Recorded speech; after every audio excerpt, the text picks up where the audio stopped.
नमस्कार किसान मित्रों, मैं रंजीत गौतम आपके अपने YouTube चैनल एग्री हाईलैंडर पर आपका हार्दिक स्वागत करता हूं। किसान साथियों, आज जैसा कि आप सभी भी भली भांति इस तथ्य से परिचित होंगे, कृषि भारतीय अर्थव्यवस्था की रीढ़ है। भारत में कृषि सिंधु घाटी सभ्यता के दौर से ही की जाती है। हरित क्रांति के साथ इसका नया दौर आया था। अर्थव्यवस्था में कृषि एवं संबंधित कार्य जैसे जैव वानिकी का सकल घरेलू उत्पाद जीडीपी में हिस्सा 16.6% था। हमारा भारत देश कृषि प्रधान देश है और अब हम बात करेंगे भारत की कृषि से जुड़े कुछ महत्वपूर्ण तथ्य की। भारत के कुल क्षेत्रफल का लगभग 51% भाग पर कृषि, 4% पर चारागाह, लगभग 21% पर वन और 24% बंजर और बिना उपयोग की है। देश की कुल श्रम शक्ति का लगभग 52% भाग कृषि और उससे संबंधित उद्योगों और धंधों में आजीविका चलाता है।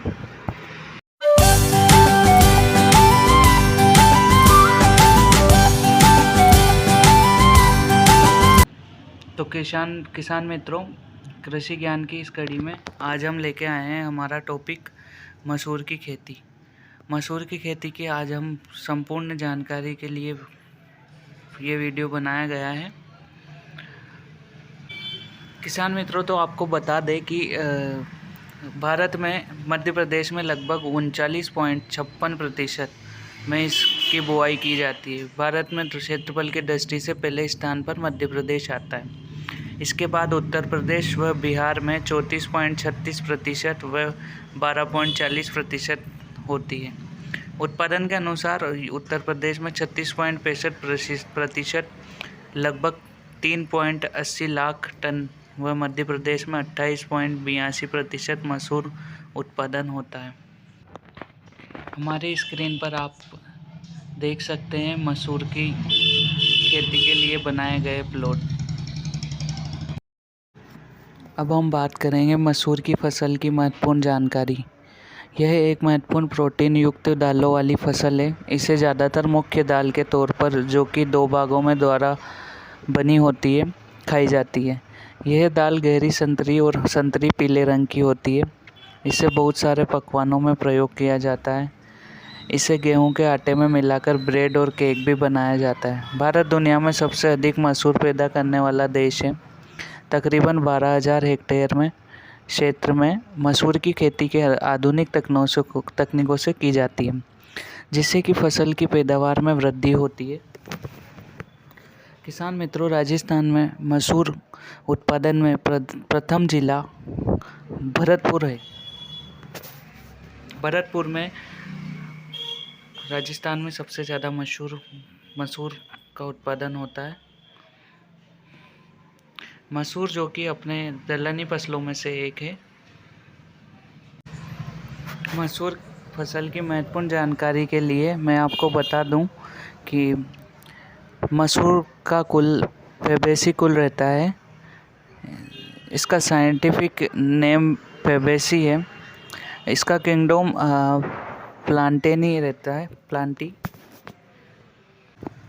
मसूर दाल वैसे 3 प्रकार की होती है: साबुत, धुली और छिली हुई। बिना छिलके की इस दाल का रंग लाल होता है। हल्की होने के कारण यह जल्दी पक जाती है। इस दाल को ढककर पकाने से इसमें मौजूद विटामिन सी की मात्रा बराबर बनी रहती है।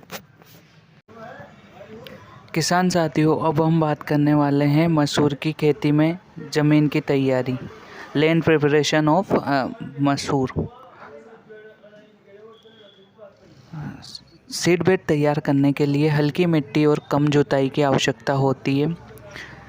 मसूर की खेती के लिए भारी मिट्टी में एक गहरी जुताई के बाद 3 से 4 क्रॉस हेरों से जुताई करनी चाहिए। मिट्टी को भुरभुरा करने के लिए 2 से 3 जुताई पर्याप्त होती है। पानी के अच्छे बहाव के लिए सुहागा मारना बहुत ज़रूरी होता है। फसल बीजने के समय खेत में सही नमी होनी चाहिए।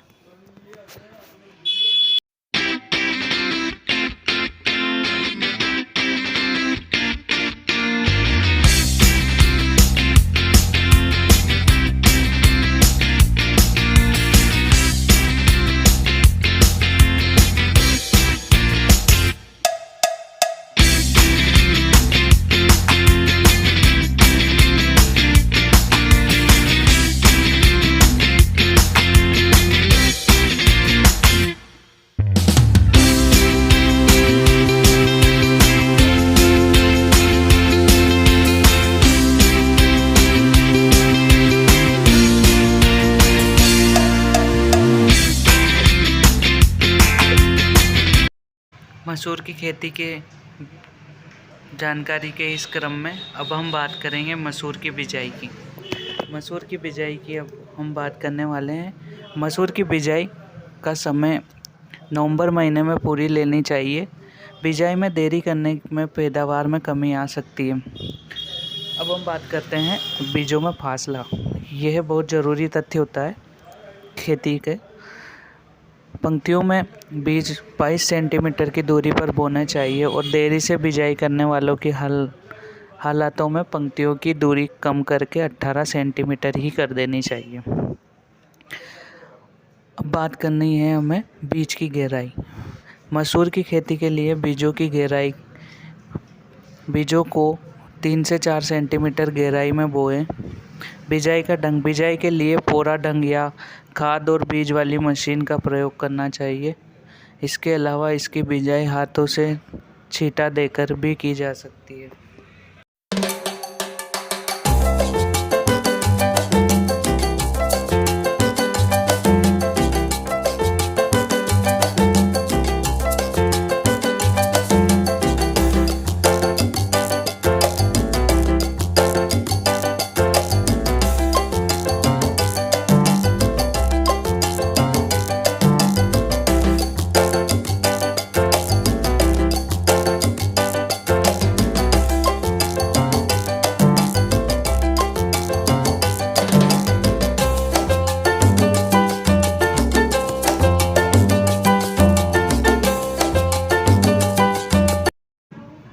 किसान साथियों, किसी भी फसल के लिए की खेती के लिए बीज का चुनाव बहुत महत्वपूर्ण होता है। बीज की मात्रा। मसूर की फसल में बीज की मात्रा 12 से 15 किलोग्राम प्रति एकड़ होनी चाहिए। पिछेती बिजाई के लिए मोटे किस्मों के बीजों की मात्रा 18 से 20 किलोग्राम प्रति एकड़ में प्रयोग करना चाहिए। बीज का उपचार। बिजाई से पहले बीजों को कप्तान या थीरम से 3 ग्राम प्रति किलो बीज के हिसाब से उपचार करना चाहिए। फंगसनाशी दवाई मात्रा प्रति किलोग्राम बीज। कप्तान 3 ग्राम प्रति किलो बीज, थीरम 3 ग्राम प्रति किलो बीज।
मसूर की खेती में मिट्टी की जानकारी। मिट्टी के लिए इसमें वैसे हर तरह की मिट्टी में यह उग सकती है, पर क्षारीय व नमक वाली और जल जमाव वाली मिट्टी में नहीं उग सकती है।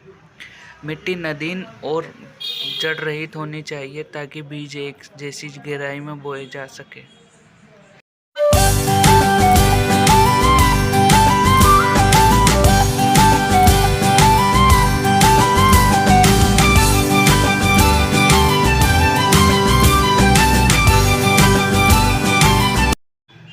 अब बात करेंगे हम मसूर में खरपतवार का नियंत्रण। मसूर के नदीनों की रोकथाम के लिए 2 गोड़ाई पहली 30 दिन और दूसरी 60 दिन के अंतराल पर करें।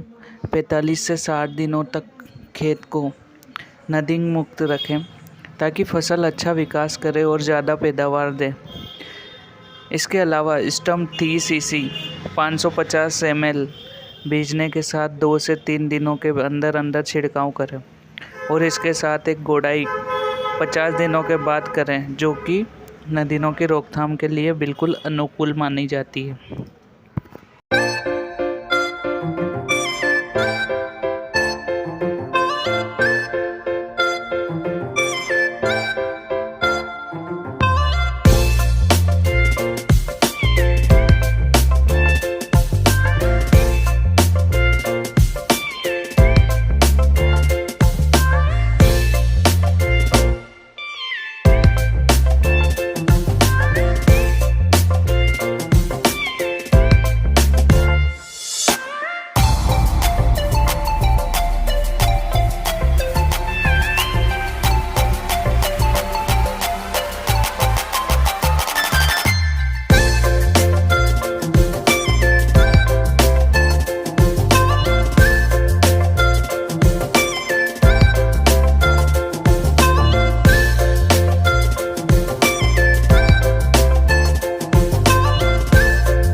किसान भाइयों, मैं आपको महत्वपूर्ण जानकारी देता हूँ सिंचाई के बारे में। फसल उत्पादन में पौध बढ़वार के लिए व भूमि में आवश्यक नमी बनाए रखने के लिए कृत्रिम रूप से फसलों को पानी देने की क्रिया सिंचाई कहलाती है। फसल उत्पादन के उद्देश्य से भूमि में कृत्रिम रूप से पानी देने को सिंचाई कहते हैं। मसूर को आमतौर पर बारानी इलाकों में उगाया जाता है। मौसम के हिसाब से इसे 2 या 3 पानी की आवश्यकता होती है। पहला पानी बीजने से 4 हफ्तों के बाद, दूसरा पानी फूल लगने के समय लगाया जाता है। फूल और फलियां बनने पर पड़ाव पर भी सिंचाई बहुत ज़रूरी होती है।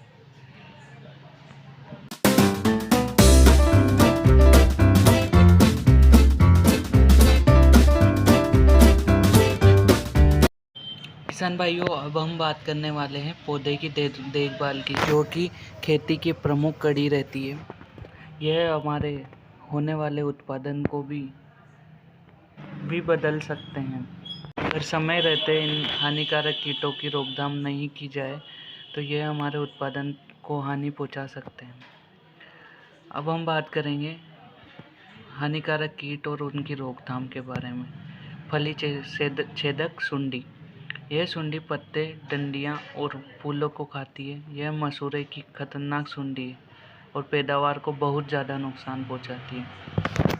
इसकी रोकथाम के लिए हेक्साविन 900 ग्राम 50 WP को 100 लीटर पानी में प्रति एकड़ में मिलाकर फूल लगने के समय छिड़काव करें। यदि ज़रूरत हो तो तीसरा छिड़काव 3 हफ्तों के बाद भी कर सकते हैं।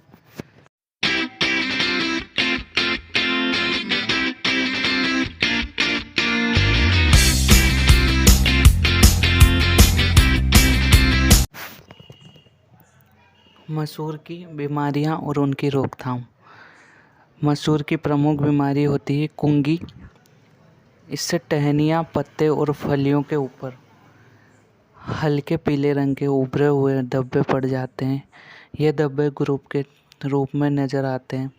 छोटे धब्बे धीरे धीरे बड़े धब्बों में बदल जाते हैं और कई बार प्रभावित पौधे पूरी तरह से सूख जाते हैं। इससे बचाव के लिए रोग की प्रतिरोधक किस्मों का प्रयोग करना चाहिए। 400 ग्राम M45 को 150 लीटर पानी में मिलाकर प्रति एकड़ में छिड़काव करना चाहिए।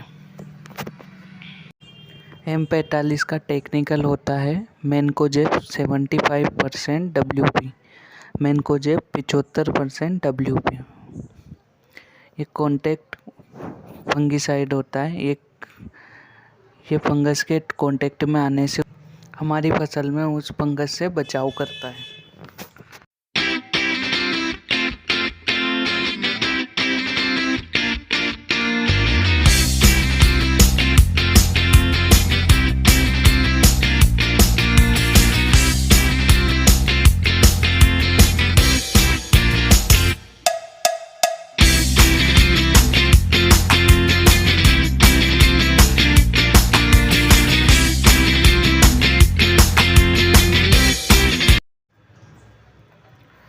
अब हम बात करेंगे ज़्यादातर फसलों में होने वाला ये रोग, झुलसा रोग, जिसे हम ब्लाइट भी कहते हैं। इससे टहनियों और फलियों के ऊपर गहरे भूरे रंग के धब्बे पड़ जाते हैं। ये धब्बे धीरे धीरे लंबे आकार के बनते हैं। कई बार ये धब्बे गोलाकार का रूप ले लेते हैं। बचाव के लिए बीमारी रहित बीज का प्रयोग करें और पौधे को नष्ट कर दें। इसकी रोकथाम के लिए 400 ग्राम बविस्टिन को 150 लीटर पानी में डालकर प्रति एकड़ पर छिड़काव करना चाहिए। अब हम बात करेंगे मसूर की कटाई की, जिसका इंतज़ार हमारे किसान भाई शुरुआत से ही करते हैं। फसल की कटाई। मसूर की कटाई के लिए सही समय पर करनी चाहिए।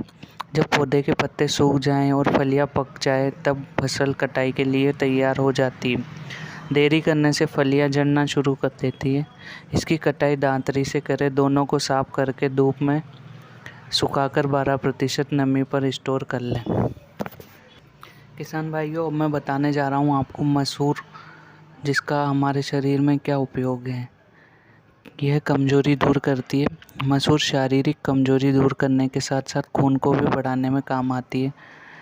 स्पर्म क्वालिटी को ठीक करती है। मसूर दाल में फोलिक एसिड मौजूद रहता है। त्वचा रोगों में लाभकारी। अगर आपके चेहरे पर दाग और आंखों में सूजन जैसी समस्याएं रहती है तो आपको मसूर की दाल का सेवन करना चाहिए। कमर और पीठ दर्द का भी इलाज इससे किया जाता है।